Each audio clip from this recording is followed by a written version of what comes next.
बच्चों, आज मैं आप लोगों को दो बैलों की कथा के लेखक प्रेमचंद जी के बारे में कुछ बातें बताऊंगी। हिंदी और उर्दू के सर्वाधिक लोकप्रिय उपन्यासकार, कहानीकार एवं विचारक प्रेमचंद जी। आपने अपनी पिछली कक्षाओं में प्रेमचंद जी के बारे में अवश्य पढ़ा होगा। उनकी रचनाओं को तो ज़रूर पढ़ा होगा, जैसे दो बैलों की कथा, बड़े घर की बेटी, बूढ़ी काकी, कफन, ईदगाह इत्यादि।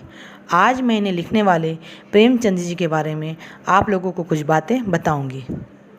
बच्चों, यूँ तो बागीचे में अनेक प्रकार के फूल खिलकर बागीचे की सुंदरता बढ़ाते हैं, किंतु जिस प्रकार गुलाब का स्थान बागीचे में अद्वितीय होता है, ठीक उसी प्रकार हिंदी साहित्य के बागीचे में प्रेमचंद का स्थान अद्वितीय था और है। हिंदी साहित्य में उन्हें उपन्यास सम्राट के नाम से जाना जाता है। प्रेमचंद का जन्म वाराणसी के निकट लम्ही नामक स्थान पर 1880 ईस्वी में हुआ था। उनके पिता का नाम अजायब राय था तथा माता का नाम आनंदी देवी।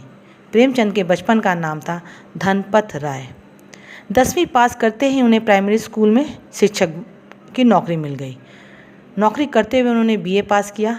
तत्पश्चात उनकी नियुक्ति स्कूल इंस्पेक्टर के रूप में हुई, पर गांधी जी के आंदोलन से प्रभावित होकर उन्होंने अपनी सरकारी नौकरी त्याग दी और 1920 के असहयोग आंदोलन में कूद पड़े। इसके बाद वे लेखन कार्य के प्रति समर्पित हो गए। इस महान साहित्यकार का निधन 1936 ईस्वी में हो गया। प्रेमचंद जी हिंदी साहित्य के सर्वश्रेष्ठ कहानीकार माने जाते हैं। इन्होंने लगभग 300 से अधिक कहानियाँ तथा 11 उपन्यास लिखे। इनकी कहानियों का संग्रह मानसरोवर नाम से 8 भागों में संकलित है। आरंभ में प्रेमचंद जी उर्दू की पत्रिका ज़माना में नवाब राय के नाम से लिखते थे। पहली कहानी संग्रह सोजे वतन अंग्रेज सरकार द्वारा जब्त किए जाने के बाद तथा लिखने पर प्रतिबंध लगाने के बाद वे प्रेमचंद के नाम से लिखने लगे। सेवा सदन उनका हिंदी में प्रकाशित होने वाला पहला उपन्यास था और उनका अंतिम पूर्ण उपन्यास गोदान किसान जीवन पर लिखी अद्वितीय रचना।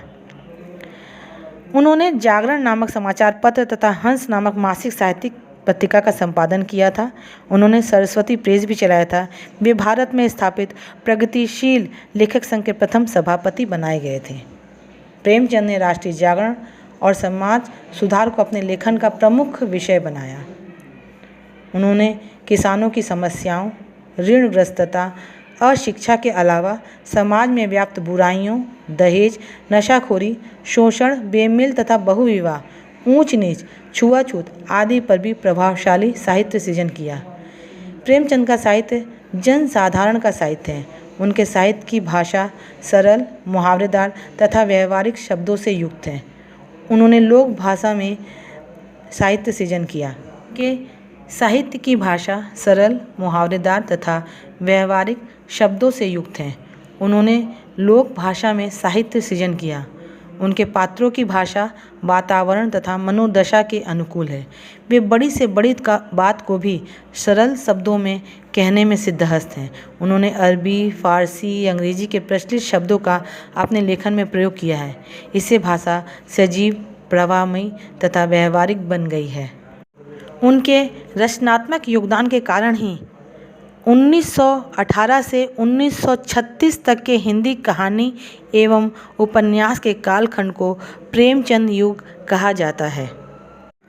तो बच्चों, आज आपने प्रेमचंद जी के जीवन के बारे में जाना। किताब में प्रेमचंद जी के बारे में प्रथम पृष्ठ में और भी जानकारी दी हुई है, उसे आप पढ़िएगा। और ये पढ़ना ज़रूरी भी है, क्योंकि यहाँ से प्रश्न आते हैं, जैसे प्रेमचंद जी का जन्म कब हुआ था, कहाँ हुआ था, इनकी कौन सी रचनाएं हैं, इनकी भाषा क्या है, ये किस काल के कवि हैं। तो इन सारे प्रश्नों के उत्तर आपको आने चाहिए। तो आज के लिए बस इतना ही। खुश रहिए, स्वस्थ रहिए, सुरक्षित रहिए।